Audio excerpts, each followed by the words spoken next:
Hey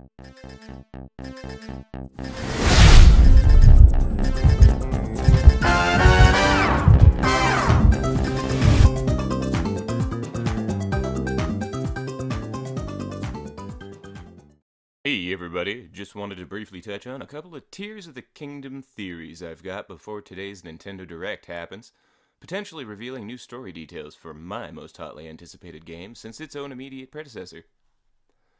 Now I know parts of this theory are probably not new, but I honestly was surprised not to see them more heavily theorized, especially given some of the more outlandish theory offerings I've seen regarding this game.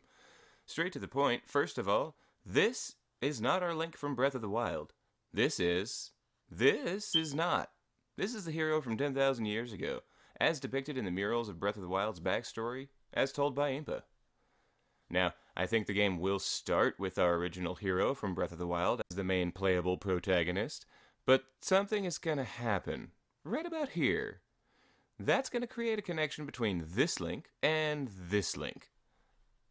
And it's going to allow for a time-jumping mechanic, giving us the opportunity to explore the Hyrule of 10,000 years past. I believe it'll have something to do with Link's apparent merging with this ethereal-looking hand, the apparent source of Ganondorf's prolonged seal.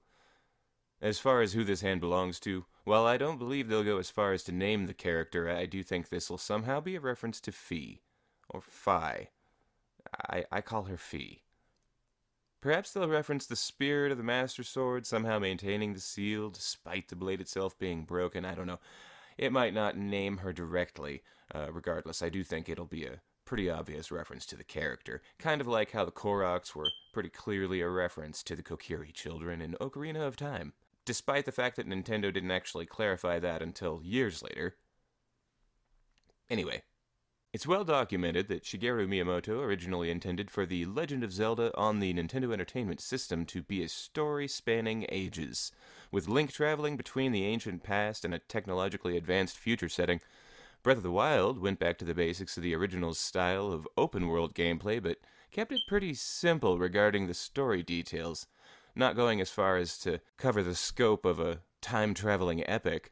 But they did hint at a distant past, and now that Breath of the Wild has set the gameplay framework, I think with this new time-jumping gameplay dynamic offering the players a chance to alter the present Hyrule by manipulating the map in the ancient version of the kingdom, Nintendo has essentially made the Legend of Zelda game that they had always wanted to, and originally set out to make in 1986. Now, I could be wrong, but regardless, I'm excited to get some more story details with the new Nintendo Direct coming later this morning. It's an exciting time to be a Zelda fan.